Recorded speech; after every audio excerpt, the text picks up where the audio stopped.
కేంద్ర మంత్రి నిర్మలా సీతారామన్ ఫిబ్రవరి 1న బడ్జెట్ 2024-25ను ప్రవేశపెట్టనున్న విషయం తెలిసిందే. సాంకేతిక రంగంలో కొత్త ఉత్సాహాన్ని నింపేందుకు ఈ బడ్జెట్లో పలు అంశాలను జోడించేందుకు ఆసక్తి చూపించే అవకాశం ఉన్నట్లు నిపుణులు అభిప్రాయపడుతున్నారు.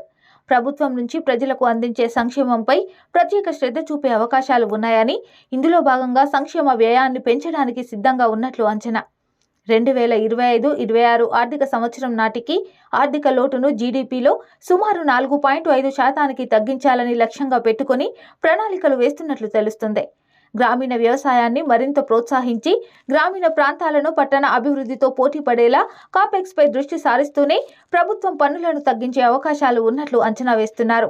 తద్వారా వ్యవసాయం, గ్రామీణ ప్రాంతాలకు మద్దతునిచ్చే ప్రణాళికలను ప్రకటించే అవకాశం ఉంది. ప్రధానంగా ప్రపంచ వృద్ధి ఆందోళనలను అధిగమించడానికి క్యాపెక్స్ పై ప్రభుత్వ వ్యయం పెరుగుతుందని భావిస్తున్నారు.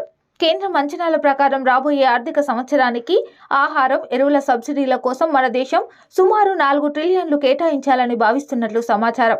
అలాగే వినియోగదారుల వ్యవహారాలు, ప్రజా పంపిణీ మంత్రిత్వ శాఖ కోసం $26.52 బిలియన్ ఆహార సబ్సిడీ వ్యయాన్ని అంచనా వేయనుంది. ఈ అంచనాలు గత ఆర్థిక సంవత్సరం కంటే 10% లేదా $24.11 బిలియన్ ఎక్కువ. సామాన్యుల సొంత గృహాల కలను నెరవేర్చేందుకు ప్రభుత్వ నిధులు 15% కంటే ఎక్కువ పెంచే సూచనలు స్పష్టంగా కనిపిస్తున్నాయి. ఈ పెరుగుదల 2024-2025 ఆర్థిక సంవత్సరంలో $1 ట్రిలియన్ చేరుకునే అవకాశం ఉందని నిపుణులు అంచనా వేస్తున్నారు.